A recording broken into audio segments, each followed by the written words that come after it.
टीकमगढ़ जिले के शिवधाम कुंडेश्वर की बेटी इन दिनों इजराइल में फंसकर रह गई है। वह साल 2020 में एग्रीकल्चर से एमएससी करने इजराइल गई। इसी महीने डिग्री कंप्लीट होने पर उसे वापस घर लौटना था, लेकिन इजराइल और हमास के बीच शुरू हुए युद्ध के चलते वह हॉस्टल में बुरी तरह फंसकर रह गई। दरअसल एग्रीकल्चर से एमएससी करने के लिए कुंडेश्वर निवासी स्वाति पिता राजेंद्र सिरोटिया ने साल 2020 में इजराइल में ऑनलाइन आवेदन किया था। सिलेक्शन हो जाने के बाद नवंबर 2020 में स्वाति इजराइल चली गई। उसके पिता राजेंद्र ने बताया कि पिछले साल अक्टूबर के महीने में स्वाति घर आई थी। करीब 1 महीने रहने के बाद नवंबर में वापस इजराइल चली गई थी।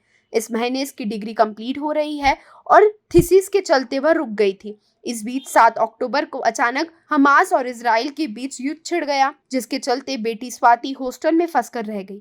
पिता ने बताया कि कल सुबह स्वाति से फोन पर बात हुई थी। उसने बताया कि फिलहाल वह हॉस्टल में सुरक्षित है। सायरन बजते ही 1.5 मिनट के अंदर बंकर में जाना पड़ता है। हॉस्टल में जो कुछ खाने पीने का इंतजाम है उससे ही काम चलाया जा रहा है। केंद्र और प्रदेश सरकार से लगाई गुहार।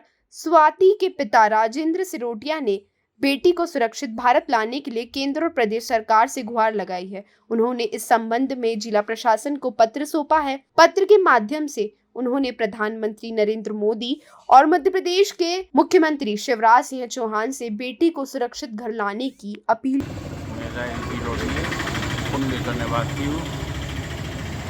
मेरी बिटिया इजराइल में एमएससी करने गई थी 2020 में, नवंबर 2020 में एग्रीकल्चर से एमएससी करने गई थी।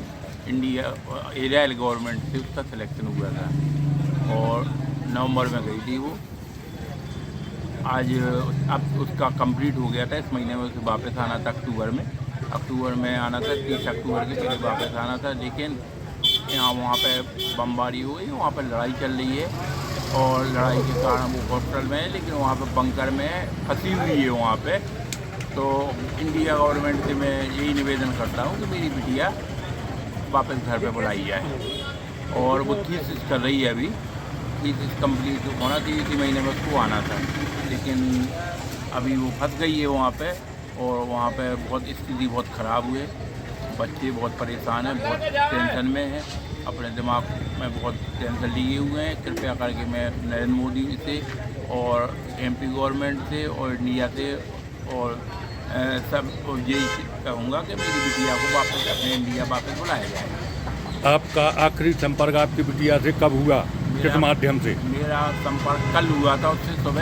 सुबह फ़ोन से बात हुई थी, तो उसने बताया था कि पापा अभी हम वैसे सुरक्षित हैं और अलार्म बजता है, तो 1.5 मिनट पहले अलार्म बजता है तो मैं बंकर में चली जाती हूँ, नहीं तो हॉस्टल में हूँ। हॉस्टल के बाहर नहीं निकालने दे रहे हैं किसी को, और जो भी खाना पीना है वो उसी से काम चला रही है।